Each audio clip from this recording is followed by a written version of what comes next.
I am Rimon Kumar Nandi, student of Sylhet Agriculture University under the Faculty of Veterinary Animal and Biomedical Sciences. Now I am describing various parts of scapula. It is the scapula of an ox. It is the left scapula. Here it can be called, or it is called, spine. Spine divided the scapula into two parts. Their proportion equal to 3:1. This little part is called supraspinous fossa. It is cranial part, and this is caudal part. It is called infraspinous fossa. In the distal part of the scapula, here we can see sharp scapular distal part. Distal part of spine is very sharp. It is called acromial process. And the distal part of scapula, there is a cavity. It is called glenoid cavity. Beside this, there are a process, and it is called coracoid process. That's all about scapula. Ready? It is right radius and ulna of an ox. Here I describe about various parts of this radius and ulna. This is posterior part and this is anterior part. It is lateral and it is median. Here it is olecranon process. Here it is anconius process of ulna. It is the semilunar notch of ulna. And this is facet. Here it is the proximal interosseous space, and it is the distal interosseous space. Here distal part of ulna is sharp, as like for this it is called styloid process, and in case of horse this styloid process is absent because ulna is subsidy in case of horse. Here it is some condyle, and between the condyle this space is knuckle shape, is called trochlea.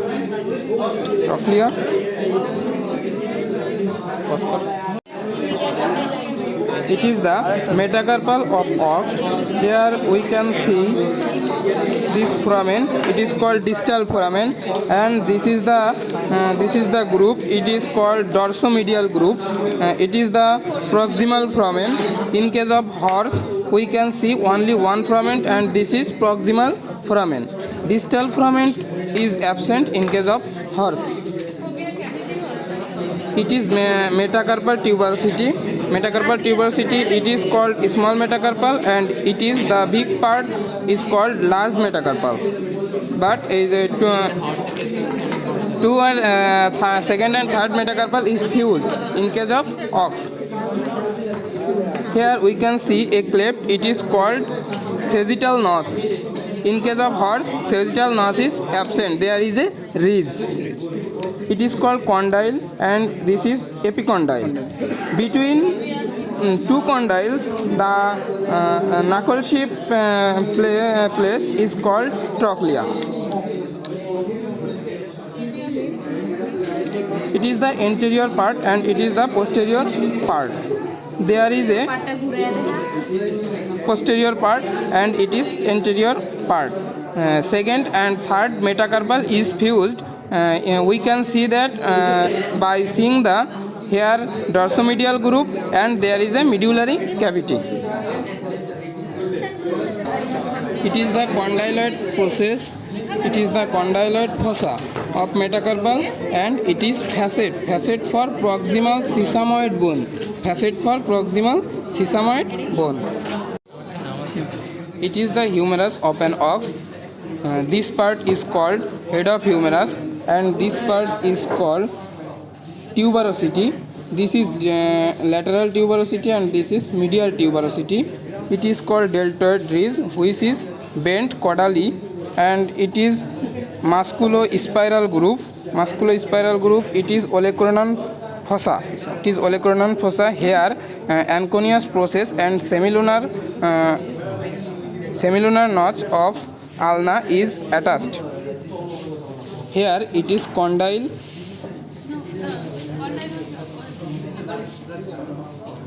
It is radial or coracoid fossa. It is a condyloid process. It is trochlea. This is median condyle and this is lateral condyle. It is teres tuberosity and it is deltoid tuberosity. Teres tubercle. Teres tubercle is very small than deltoid tuberosity. That's all. This is the tibia fibula. This part is called spine. This is spine. It is fibula. Fibula is rudimentary. It is fibula.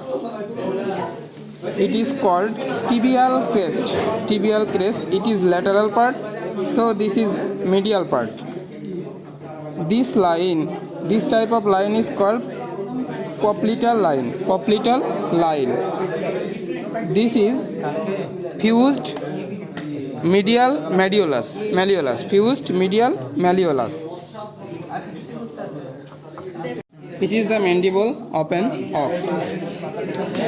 Here it is called coronoid process and it is inclined caudally or bent caudally, but in case of horse this coronoid process not inclined caudally. This is condyloid process. This condyloid process is concave. In case of horse, this condylus process is convex. Acha. This foramen is called mandibular foramen. Mandibular foramen. And this is the medial part of mandible. This is the lateral part of mandible. This foramen is called ventral foramen. It is situated at the lateral part of the mandible. Here the other mandible of attached, because mandible is a paired bone.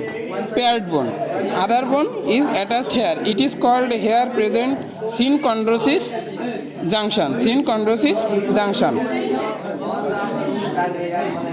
A mandible has two parts. One is vertical and other is horizontal. This is called where horizontal and middle part is adjust. This is called angle of jaw or angle. Angle. Here the teeth is implanted on the teeth alveoli and it is the example of Gomphosis junction.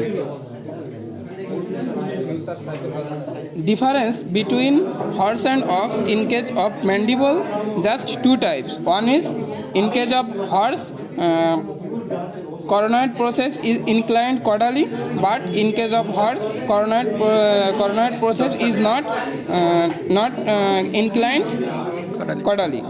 And another difference is in case of ox condyle process is concave and in case of horse condyle process is convex.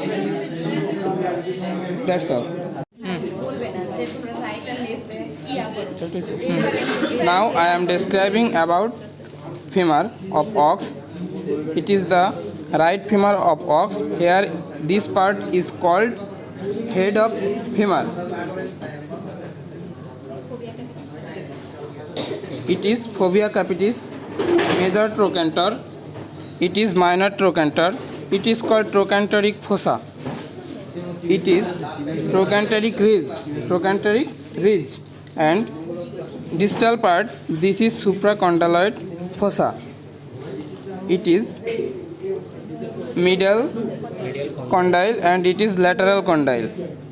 Medial condyle and head are always present in the same side.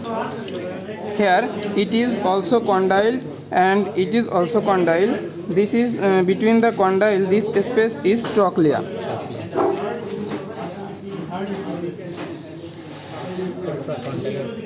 It is supracondyloid fossa.